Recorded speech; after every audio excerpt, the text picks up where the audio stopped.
Stocks are mixed in the U.S. As I speak to you right now, the Dow and the NASDAQ are lower. The S&P and the Russell are higher. The Dow is down by 0.08%. The NASDAQ by 0.13%. The S&P 500 futures are up 0.07%, and the Russell is up 0.63%.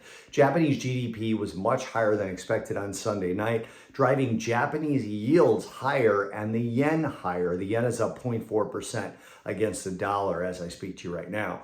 UK employment data was mostly worse than anticipated, and German ZEW economic conditions and sentiment were stronger than expected, as was the New York Empire State Manufacturing Index in the U.S., coming in at up 5.70 versus expectations of down 1.90 and a last of down 12.60. Yields are up across the curve and a little bit of steepening in the yield curve, with the 2-year only up 2, but the 30-year up 5 on their yields.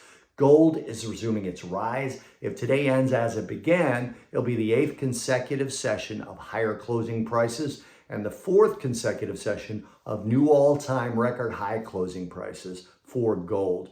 Bitcoin, however, is slightly lower, as is copper, but silver and crude oil are both somewhat higher. Geopolitics and trade are in the news. New talks are scheduled that could potentially bring a ceasefire to Russia and Ukraine, although nothing has been achieved yet. It's definitely important to note that. Trade tensions globally focused on tariffs continue. Looking ahead this afternoon, San Francisco Fed President Mary Daly is speaking, as is Fed Vice Chair for Supervision Michael Barr. President Trump is also delivering a speech today that is expected to provide insight into trade policy and economic policy going forward from the executive branch. Earnings today after the closing bell, 40 companies with over $1 billion in market cap are reporting, including Arista Networks, Cadence Design, Occidental Petroleum, Devon Energy, Flowserve, and the home builder Toll Brothers. Speaking of which, new home builder sentiment just reached a 14-month low.